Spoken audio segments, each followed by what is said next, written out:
आप आयुब के बारे में पढ़ो।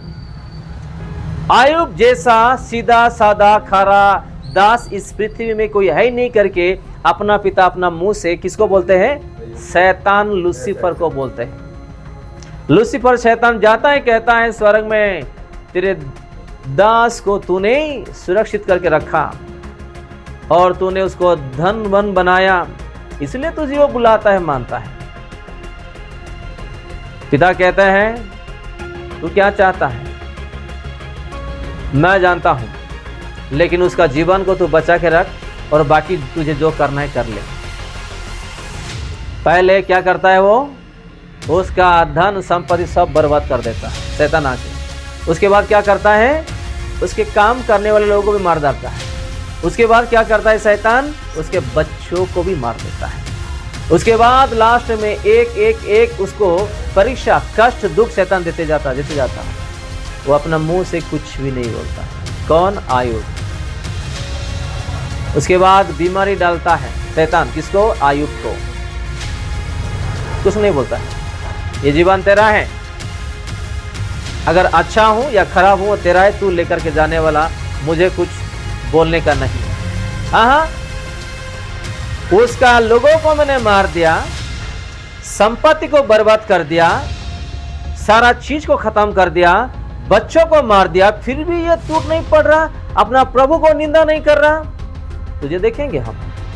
शैतान उसके बच्चों को मार देने के बाद और एक बीमारी ला के डालता है। हाँ, बीमारी डालने के बाद भी ये उसको क्या करते हैं ना, उसको उसका खुद का घर से उसको बाहर जाकर रहना पड़ता है। वो बीमारी ऐसा है कि इसको फैलेंगे तो गया होगा से। तो लास्ट में पत्नी आती है और कहता है तू क्या पाप कर दिया जो आज तेरे जीवन में ये सारा चीज हो रहा है? तू पाप क्या इसलिए सारा चीज हुआ है? तुझे बीमारी भी आया, तेरे प्रभु को अपना मुंह से निंदा कर ले और तू मर जा। कौन बोलते हैं? पत्नी। किसका पत्नी? आयुब की पत्नी। अगर उसी कष्ट दुख में अगर आपका पति या पत्नी आके कह देंगे, आप क्या करने वाले बताओ? आप क्या करने वाले बताओ? आप कष्ट में जी रहे, दुख में जी रहे हैं, परीक्षा में जी रहे, बीमारी में जी रहे, पैसे का कमी है, लड़ाई है, फिर भी आप प्रभु को नहीं छोड़ रहे हैं। आप प्रभु के नाम पर टिके हुए खड़े हुए हैं। अचानक आपका पति या पत्नी या बच्चों या माता पिता भाई बहन वही बात अगर आपको कह देंगे, आप क्या करने वाले बताओ? अपना घर में अपने पस्टरा में मेरी वाइफ ही बोली कि तेरे कारण हम बर्बाद हो गए, हम मर जाएंगे जहर खा के। देखो शैतान कैसा बात कर रहा है। आयुब अपना मुंह से कुछ नहीं कहा, मैं भी मेरे मुंह से कुछ नहीं कहा। एक दिन ऐसा था हमारा घर में कि अपने बच्चों को 10 रुपए का बिस्कुट खाने के लिए भी पॉकेट मनी भी नहीं था। और जब मैंने ऑफिस में काम कर रहा था, बहुत पहचान वाले बड़े बड़े लोग आते थे, उठते थे, बैठते थे, जाते थे, जो भी चाहिए देते थे, हम भी उसको देते थे। जैसे ही पता चला मैं नौकरी छोड़ दिया, पास्टर बन गया, मेरा 35 लाख बर्बाद हो गया, मैं परेशानी में हूँ। मेरा माँ बाप भी फ़ोन नहीं किए, छोड़ दिए, मेरा भाई बहन भी छोड़ दिए, क्योंकि अगर उन लोग फ़ोन करेंगे तो मेरे भाई या मेरे बेटे किराए के लिए, रेंट के लिए, खाने के लिए सडनली पैसा पूछेंगे तो मैं कहाँ से दे पाऊँगा। आजकल का प्यार ऐसा है। जब मेरा खुद के माँ बाप मुझे पूछे नहीं समस्या समय में, तो आपको क्या पूछेंगे? लेकिन मेरा जिंदा खुदा मेरे साथ था, मेरे सुखों में, दुखों में, मेरे कष्टों में, मेरे बीमारी में, मेरे तकलीफ में मेरा यीशु मसीह मेरे साथ था, जो आज इस मंजिल पर मैंने पहुंच चुका। हालेलुया। आपका जीवन में कष्ट आने से, दुख आने से ना, आपका परिवार आपको पहले ही आपको वार करेंगे, आपको छोड़ देंगे, आपको निंदा करेंगे।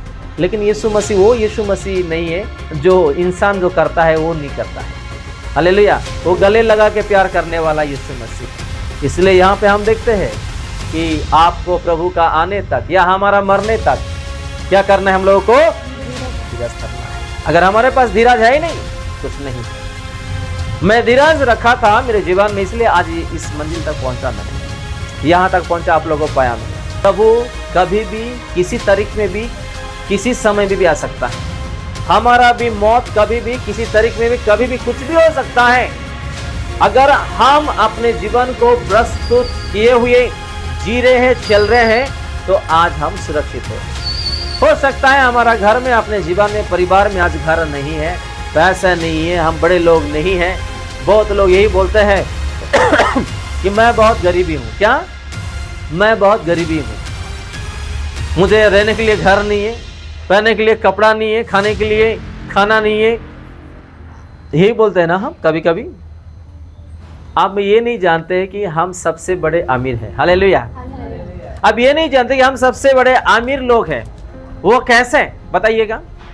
पास्टर जी कैसा कह दे रहे हैं अमीर लोग हैं हम? ना हमारे पास घर है, ना दौलत है, ना सोना है, चांदी है, कैसा बोल सकते हैं पास्टर जी? हमारा डैडी कौन है? परमेश्वर, इस सारी सृष्टि का मालिक। बताओ, राजाओं का राजा। हमारा डैडी कौन है? सोना कौन बनाया? धरती कौन बनाया? चांदी कौन बनाया? इंसान को कौन बनाया? सारा चीज कौन बनाया? तो हम गरीबी है? बताओ। तो शैतान भी ना बहुत चालाक है। जब आप टूट पड़ते रहते हैं ना, उसी समय में आके वो आपका दिमाग में कुछ ना कुछ वो डालते रहता है। देखो, सामने वाले कार ले लिए, गाड़ी ले लिए, स्कूटी ले लिए, बाइक ले लिए, सोना ले लिया, अच्छा कपड़ा ले रहे, अच्छा खा रहे पी रहे। एक दूसरे पर दोष ना लगाओ। क्या नहीं लगाना? दोष। एक दूसरे को दोष नहीं लगाना। और ताकि तुम दोषी ना ठहरो। देखो, हाकिम द्वार पर खड़ा है। हाँ, हाकिम द्वार पर खड़े हैं। वो कौन सा हाकिम है मुझे नहीं पता है। शैतान भी हो सकता है, यीशु मसीह भी हो सकते हैं, कोई भी हो सकते हैं। हम एक दूसरे को क्या नहीं लगाना? दोष नहीं लगाना। जब हवा ने फल खा लिया तो हवा क्या कहा? बताओ, सबसे पहले क्या कहा हवा?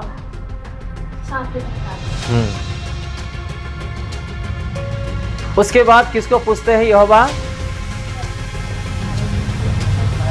आदम को। आदम क्या कहता है? वो बोलता है आपने जिस स्त्री को दिया है उसने मुझे दिया, मैंने खा लिया। यानी कि देखो, यह भी यह लिखा है दोष। वो प्रारंभ से ही लगा हुआ है वो बात। हवा क्या करता है? सांप को लगाता है। और आदम क्या करता है? अपने पत्नी को दोष लगाता है। यह लिखा है हम किसी को दोष ना लगाए ताकि हम पर भी दोष लगाया जाए। हालेलुया। हम किसी को दोष लगाने का हमारे पास अधिकार नहीं है। हमारे लिए किसने मर गया? आप पति को बोल नहीं सकते, पत्नी को बोल नहीं सकते, माँ बाप को बोल नहीं सकते, पति पत्नी को बोल नहीं सकते, या भाई बहन को बोल नहीं सकते, बेटे बेटी को बोल नहीं सकते। आप उसको समझा सकते हैं कि ये गलत है, ये नहीं करना है, आपको ऐसा जीना है, आपको ऐसा चलना है। आप उसको सिखा सकते हैं, दोष नहीं लगा सकते, क्योंकि हमको वो ऑथोरिटी है ही नहीं। आपको ये बात समझ में? तो प्रभु आने से पहले हमको क्या करना चाहिए बताइएगा? धीरज से धरना है। आप प्रभु में बढ़ते समय ना आपको परीक्षा आएगा, परीक्षा आएगा। बहुत लोग परीक्षा बोलते ही डर जाते हैं। जिसका जीवन में परीक्षा नहीं है वो प्रभु को कभी जानता ही नहीं, पहचानता नहीं। कैसे? एक इंसान को अगर बीमारी आया, वो कहाँ जाने वाला? डॉक्टर के पास जाने वाला। बीमारी आया तभी वो जा रहा है ना, नहीं तो कहाँ से जाएगा? और उसको दर्द, बीमारी का दर्द उसको महसूस भी नहीं होगा, है कि नहीं? तो आज हम उल्टा कर रहे हैं, परीक्षा आने से भाग जा रहे हैं, अच्छा होने से प्रभु के पास आ रहे हैं। हालेलुया। जिसका जीवन में पैसे का कमी नहीं है, जीने का कमी नहीं है, वो कभी भी प्रभु को बुला सकता है क्या? बताओ। जिसका जीवन में बीमारी है ही नहीं, वो कभी डॉक्टर के पास जा सकता है क्या? बताओ, नहीं। तो हमारे जीवन में जब परीक्षा आता है, प्रभु से और अच्छा से बढ़ने के लिए, वही हमारा जीवन है। प्रभु हमेशा परीक्षा में नहीं रखने वाले। क्या करने वाले हैं? वो उद्धार करने वाले। शैतान का काम करता रहता है, यीशु मसीह का काम वो करते रहते हैं। हालेलुया। देखो, अपने बच्चे को आवश्यकता चीज, स्कूल में कोई पेंसिल छीन लिया या किताब छीन लिया पिया, उसका डब्बा भी छीन लिया, सोच लो आप। क्या? खाने पीने का डब्बा भी छीन लिया, सोचो। खाने का डब्बा बोल तो मुझे याद है, मेरे बचपन में मैं जब स्कूल में पढ़ता था, ड्रिल होता था ना, खेलने का ड्रिल, तो मेरे जो क्लासमेट होते थे उन लोग अच्छा चटनी लेकर आते थे। मैं क्या करता था, इन लोग जब खेलने के लिए जाते थे मैं चटनी खा लेता था। हालेलुया, मैं चुरा करके चटनी खा लेता था। तो जब हम क्लास में जाते हैं, कोई हमारा कुछ नुकसान पहुंचा देते हैं, माँ बाप खरीद के देते कि नहीं? नया चीज देते हैं। तो शैतान ऐसा हमारा जीवन को बिगाड़ रहा है, बिगाड़ने दो, प्रभु फिर से आपको नया करते जाएंगे। शैतान का काम शैतान कितना दिन कर पाएगा बताइएगा? जैसे कि आयुब का जीवन में आया, हर चीज परीक्षा किया, वो भाग जाता है। प्रभु उसको हिम्मत दिया, धीरज दिया, उसको ठीक किया, उसका 2 गुना आशीष दिया, 2 गुना धन दौलत दिया। जो लोग उसके खुद के दोस्त थे ना, उसके दोस्त भी अपना ओठों पर कह देते कि तूने गलत किया इसलिए सारा चीज हुआ। मेरे आयुब को आप ऐसा बोलोगे, उसको बीमारी ही प्रभु डाल देते हैं। मेरे आयुब जब तक कि प्रार्थना नहीं करेंगे वो बीमारी नहीं जाने वाला है, और आयुब प्रार्थना करने के बाद ही उसका शरीर से बीमारी हटता है। हालेलुया। हम चुने हुए लोग हैं। अगर हमारे ऊपर कोई उंगली दिखाया या हाथ भी लगाए तो वो गया काम से। हालेलुया। चाहे पति हो जाने दे, पत्नी हो जाने दे, बच्चे हो जाने दे, भाई बहन हो जाने दे, रिश्ता हो जाने दे, कोई भी हो जाने दे, हम चुने हुए लोग हैं। देखेंगे क्या वो चुना हुआ वचन देखेंगे हम? यूहन्ना 15:16 पढ़िएगा, उसमें लिखा है। यूहन्ना 15:16 पढ़िएगा, उसमें क्या लिखा है, प्रभु क्या कहते हैं? तुमने मुझे नहीं चुना, तूने मुझे नहीं चुना है। कौन कह रहे हैं? प्रभु यीशु मसीह। आपने मुझे नहीं चुना, परंतु मैंने तुम्हें चुना, परंतु मैंने तुझे चुना और बुलाया हूँ, और तुम्हें नियुक्त किया है। हाँ, कि तुम जाकर फल लाओ, और तुम्हारा फल बना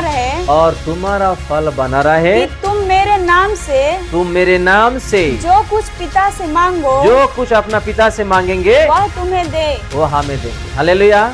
हम चुने हुए लोग हैं। हम यीशु को नहीं बुलाए, यीशु हमको खुद बुलाए। हालेलुया। आप एक अन्य जाति से, मैं भी अन्य जाति से, ऐसा हो सकता है हम सोच रहे होंगे आज यीशु मसीह को कैसे अपना लिए, बताओ? क्योंकि वो हमको बुलाया, चुना है। वो दूसरे लोग अड़ोस पड़ोस में बहुत लोग, क्यों उन लोग यीशु मसीह को नहीं अपना रहे हैं बताइएगा? हम स्पेशल लोग हैं। हम कैसे हैं? स्पेशल हैं। अगर हम किसी मीटिंग पर जाते हैं, आप लोग देखे होंगे स्कूल कॉलेज में अलग मीटिंग में वीआईपीज़ के लिए एक अलग प्लेस होता है कि नहीं? एक अलग बैठने का जगह होता है, क्योंकि उन लोग वीआईपी चुने हुए लोग हैं। उन लोग पीछे जैसे जो लोग आ रहे हैं सब बैठने वाले, हम वही वीआईपी लोग हैं। हालेलुया। हम चुने हुए लोग हैं। हमारा स्पेशल प्लेस है, हमारा स्पेशल स्थान है, प्रभु ने रखा है, हमको चुना है। ये मत सोचो आज हमारे जीवन में दुख और कष्ट है, अभी तक नहीं जा रहा है। प्रभु का समय जब आएगा ना, शैतान नहीं, इंसान नहीं, वो परीक्षा नहीं, बीमार नहीं, हर चीज खत्म हो जाएगा, आपको दिखाई नहीं देखेगा। हालेलुया। अपना आंखों में दिखाई नहीं देगा और आप चमत्कार हो जाओगे कि ऐसा कैसा हो गया है। जैसे कि हमारी बहन जी सुने ना, पिछले हफ्ते गवाही दे रही थी। मैं जब प्रार्थना कर रहा था अपने लोगों के लिए, तो मैंने पैसा देखा, किसी को पैसा प्रभु ब्लेस करने जा रहे हैं, और उसका जीवन में आवश्यकता था, प्रभु ने पूरा कर दिया कि गवाही दे रही थी। हालेलुया। आपको दिखाई नहीं दिया, लेकिन प्रभु ने रखा है आपको देने के लिए। हालेलुया। आज हमारे जीवन में बीमारी ठीक होने के लिए, शांति आनंद पाने के लिए, परिवर्तन होने के लिए दिखाई नहीं दे रहा है, लेकिन प्रभु ने रखा है वो तारीख, वो समय जब आ जाएगा, दुनिया का किसी ताकत भी आपको रोक नहीं पाएंगे, ना शैतान, ना इंसान, ना परिवार, ना पहचान वाले कोई भी नहीं। जब वो समय आ जाएगा तो आप खुद अपने आंखों में देखोगे, अनुभव करोगे, यहाँ पे आओगे और गवाही दोगे।